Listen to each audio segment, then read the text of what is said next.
Spider-Man's greatest power is that he always sees it coming. So, what happens when that stops working? Because if the next Spider-Man movie is what it looks like, then this isn't a power upgrade. It's the moment that Spider-Man loses control. On this channel, we don't chase leaks, we decode the MCU through pattern analysis, narrative logic, and mythic structure. And if you watched the last video, we talked about how Spider-Man has already gone through his graduation. No mentor, no safety net, no one left to guide him. And in the MCU, that's when something new shows up. Not something stronger, something different. There's a very common assumption of the symbiote that it's just a stronger version of Spider-Man. More power, more aggression, bigger fights. But that's not what the symbiote actually is. The symbiote is not simply a power upgrade. It's a rule break. Because Spider-Man doesn't survive because he's the strongest. He survives because of one thing. His spider sense. And spider sense is not just a cool ability. It's a system. It tells him where the danger is, when it's coming, and how to avoid it. It's the reason that Spider-Man can fight people stronger than him, faster than him, and smarter than him, and more experienced than him, because he always has a warning.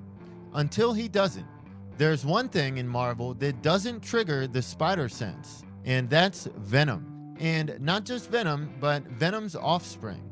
These aren't just enemies, they are predators. Most Spider-Man villains are just obstacles. You see them, you react, you adapt. But symbiotes don't play by those rules. They track, they follow, they wait, and most importantly, they don't announce themselves. Spider-Man isn't reacting anymore. He's being hunted. And for the first time, his greatest advantage is gone. He can no longer see it coming. That isn't a power escalation. That's a genre change.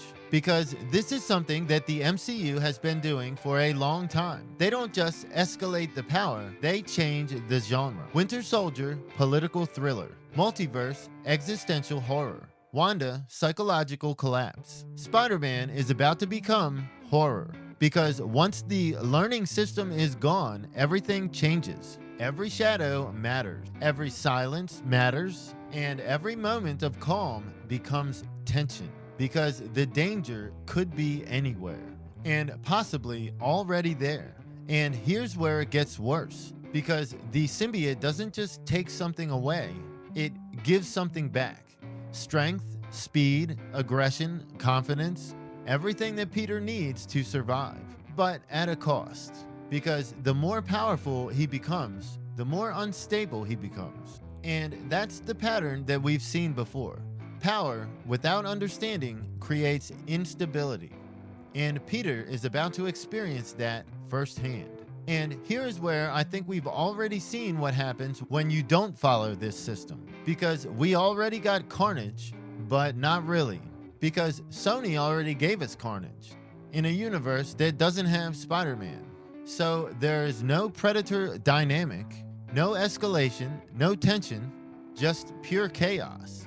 And that's why it never landed. Because the real story isn't Carnage. It's what Carnage does to Spider-Man. And I still remember finding those comics growing up. Old Venom issues, Carnage stories, and even back then, they felt different. Darker, more intense. Like Spider-Man had stepped into something that he wasn't supposed to be in. And that's the part that I think we've been missing. Because this didn't just show up in the story, it showed up in the art. Todd McFarlane didn't just draw Spider-Man differently, he changed what Spider-Man looked like. Long limbs, sharp angles, and impossible poses. He was the first to draw Spider-Man with the crazy contortions that we think of when we think of Spider-Man today. He created that iconic look that carried over to many other heroes, such as Spawn, and that shift wasn't an accident. Because visually, Spider-Man stopped looking like a hero and started looking like something else. And this is the part that matters. The symbiote doesn't just change Spider-Man's powers, it changes his role. He's not just a hero anymore, he's part of the problem. Stronger, more aggressive, more violent, more willing to cross the line and hurt people, more willing to kill.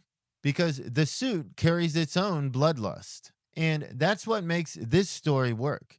Because the real conflict isn't Spider Man versus a villain, it's Spider Man versus himself. And if everything we're seeing is true, if Spider Man is truly stepping into this next phase in Brand New Day, then this is the moment that Spider Man might become something that he might not be able to come back from.